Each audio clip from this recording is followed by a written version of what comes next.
Yes, we are back with you to carry on our close encounter with the dashing, young and energetic Chief Minister Dr. Mukul Sangma. Dr. Sangma, what was the political compulsion for you to take on two deputy chief ministers? You are leading a comfortable government. You are absolutely in the comfort zone. But seems like you have political compulsions, otherwise you won't have two deputy chief ministers. Tell me in democracy where people don't have political compulsions. But at the same time, we plan it well and we want to ensure that it only adds on to our advantage to be more effective. In the almost 2 decades of your political career, what have been your major successes and what have been your major failures?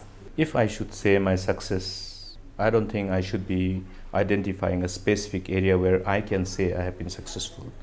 But the most satisfying thing that I can share with you, instead of saying successful, I should say the most satisfying thing that I can say is that I feel lots of satisfying because I find pleasure in serving the people. I got such a long innings of 20 years almost now. I'm completing 20 years as an elected representative to be able to serve the people, contribute for the growth and development of the state at different capacities.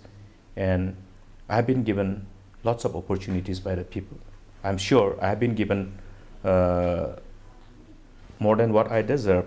What more a person require after one achieves the level of holding a post of the head of the state? And therefore, I find lots of pleasure in being able to serve the people, and that's satisfying. But what have been your successes?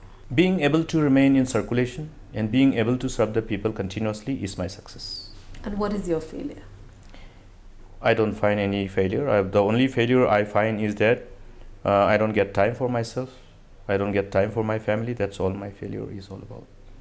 But you feel that what you have done for the state of Meghalaya is your best foot forward. And there are no I have failures. made a humble beginning, and I'm sure I can give more, and I should give more, and I'll draw more pleasure. Dr. Sangma, Meghalaya's Garo Hills is still branded as underdeveloped.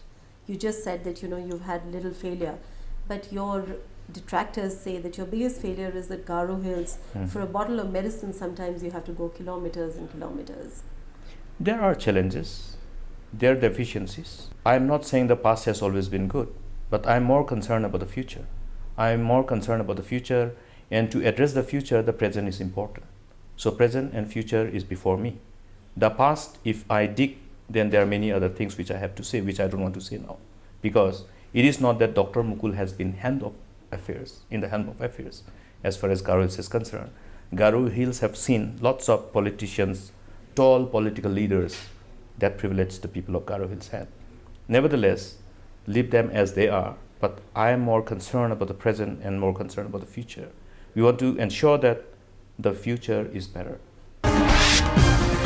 Meghalaya's Garo Hills is still branded as underdeveloped, but many say that your constituency, Ampati, had its share of development under your leadership. Do you think that you have given undue consideration to Ampati?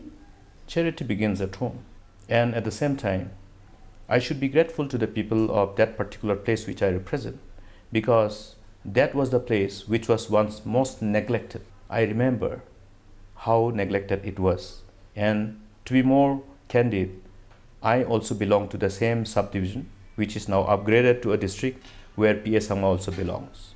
Therefore, if Ampati is being developed, a part of Meghalaya is being developed. And if a part of Meghalaya is being developed, then Meghalaya is being developed. And I want to ensure that every part of Meghalaya is developed. That's what I actually say. If you refer back to what I said, is that Meghalaya can be considered as developed when every part of Meghalaya is developed. Every person, every individual in Meghalaya see reasons to have hope. Dr. Sangma, you have drawn flack from various quarters over the construction of a stadium at Ampati at a cost of almost 50 crores using the funds from the non-lapsable central pool. That's an astronomical sum of money for a small place like Ampati. Yes, we are constructing. Not only we want to, we are constructing. But that's a lot of money to divert for a stadium in your constituency. I do not subscribe to the idea of spending piecemeal and throw away public resources. What is the purpose? We have a purpose of constructing a stadium. You will see many wonderful things happening once this kind of infrastructures come up across the state. Today, I was referring to the sports. I have always maintained that sports is one USP as far as Meghalaya is concerned. We are investing almost 80 crore rupees for one not sports stadium, football stadium in Shillong. We are already investing for a number of artificial turf across the state, not only in Shillong, not only in Ampati, across the state. So this kind of investment will continue, and we will see that Meghalaya becomes a destination for football, Meghalaya becomes a destination for sports, Meghalaya becomes a destination for culture and knowledge, as I was referring to, and that's how we want to realize the dreams of the people of the state. Sometimes there's also talk that, you've fallen short on the tourism and mining policies. For instance, Shillong was always known as the Scotland of the East, and Meghalaya is a beautiful state which could have actually stood on the map, on the tourism map of India. But you couldn't showcase Meghalaya the way it could have been showcased. You see, you can't develop a sector in silos. Tourism cannot be developed in isolation. You need to develop the state in totality, create positive perception, have appropriate steps for brand building of the state in a right manner, simultaneously ensure proper investment so that you have the spaces created to receive and accommodate the tourists. Today I will tell you one thing, that if you want to have spaces in the hotels in Shillong, you will find that you don't get enough rooms. That means what? That means there is not enough rooms in the hotels created. That means not enough investment in the hospitality sector. Therefore, if you aggressively promote Meghalaya as a tourist destination without having any investment to create these infrastructures and other paraphernalias, like we are talking about sports tourism, talking about culture and knowledge tourism, various other aspects which will have multiplier effect in tourism sector. Therefore, all this has to be basically taken comprehensively. There must be a comprehensive action plan for investment, and ultimately then only you will see that Shillong becomes a tourist destination, and because of Shillong the whole Northeast becomes. And I have also maintained that Shillong alone, Meghalaya alone cannot promote tourism. The Northeast in totality will have to be explored as a market destination for tourism. What about on the mining front? You were supposed to come out with a mining policy, and you did come out with a mining policy. Yes, we have come up. Yes, we have come up.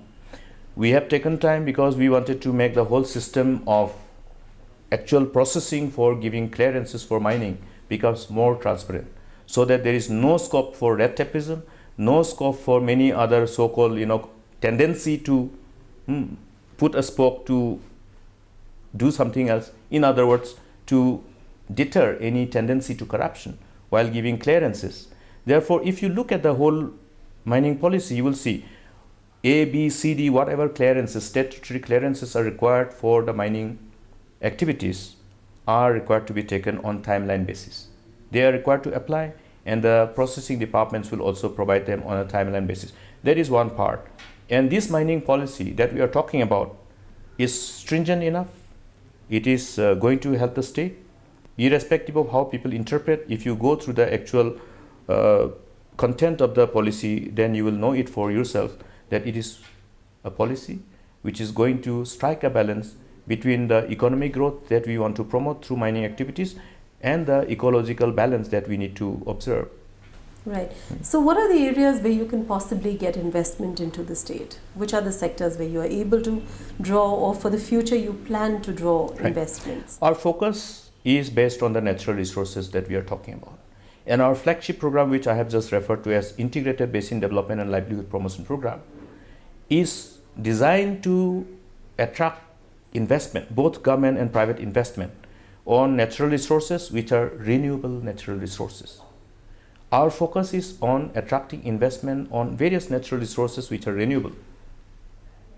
Non-renewable natural resources as the minerals. So, since Meghalaya, everywhere you dig, you will be privileged to see that there is one mineral or other. Therefore, it is important for us to adopt right approach to attracting investment, and this will be focused on resources which are renewable rather than non-renewable natural resources, which includes power based on the hydro, the biomass, since we have plenty of bamboo and other forest residues which can be made available as fuel for them, and various other investment in the context of agriculture and allied sector which will go directly rather which will percolate down to the people, the majority of the people who are the farmers. Right. Dr. Sangma, influx has always been a major problem, not just for Meghalaya, but for the entire Northeast. Your own several civic bodies have been asking for deportation, first identification and then deportation of illegal migrants. So how far have you gone on this? We have a complete comprehensive agenda on this. And before we put them in place for implementation, we want to basically enable everybody, all the stakeholders, which includes the traditional institutions, the various civil society organizations, NGOs, to come and engage and deliberate and explore all the ways and means which can be basically clubbed together for government to actually adopt in as far as addressing the issue of influx and illegal immigration is concerned. They are examining all these things in totality, comprehensively. They'll come up with recommendation. Then government will examine all these things from all aspects, including the legal aspects, etc., etc. Right. What about the inner line permit system? That doesn't that come as a... the whole issue are being examined by this committee. We wish you all the luck and best wishes for the coming elections, Dr. Sangma. Thank you. Thank you so much for being with us today. And I wish good luck to the Frontier TV. And I give my personal appeal to Frontier TV to ensure that people at the most difficult places, like people from Ampati, people from South Garo Hills, people from West Khasi Hills, have the luxury of accessing to your Frontier TV channel and get enlightened and be capable of participating for the growth of the state. Thank you so much, Dr. Thank you. Sangma. A pleasure being with you. Thank you.